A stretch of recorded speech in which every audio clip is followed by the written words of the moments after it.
So I would say with copy, there's definitely, it's kind of a handful of things, right? It's not like just have this one thing right, but there's a couple of key things we do every time. The first one I already mentioned, which is specificity, Yeah. because if I'm going to run a campaign to, gym franchises in California, I can describe like really specific things about problems they might be facing, and I can use industry terminology that's already going to set me aside from like, let's say every other marketing agency was in that example was targeting those gyms. They might just be saying, hey, we can run SEO, we can run social media, we can run Google ads, but because they're targeting everybody. But if you're targeting a very, very specific market segment, you'll already stand out by talking about like gym specific terminology and maybe a case study of another gym you helped, right? So that's kind of like the first thing that really sets you up for success. Right. Beyond that, short and sweet is key, because if you have really long emails, first of all, they just don't get read, right? Like when people are in their email inbox, it's not like they're on social media and they're like, they have time to waste. It's usually, I'm a business owner, I'm trying to get it out of my inbox quickly, just like filter my emails. So they're not really going to prioritize a long sales email. Like you're kind of at the bottom of their list, right? So just make it really easy for them to read and respond to. Short and sweet is key.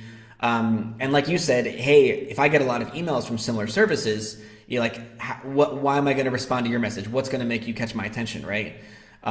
Two things. One is social proof, right? So if someone's like emailing you, Yeah, I totally agree. Yep. like all they have is you as a stranger emailing them in their inbox, right? It's not like it's not like they're gonna, watch a 20-minute video about you, or it's not like if they reach out to you on LinkedIn and you can actually look at their profile and see their clients. Like you're literally just an email on a page, right? So you're coming in really cold and they have no kind of like background to you.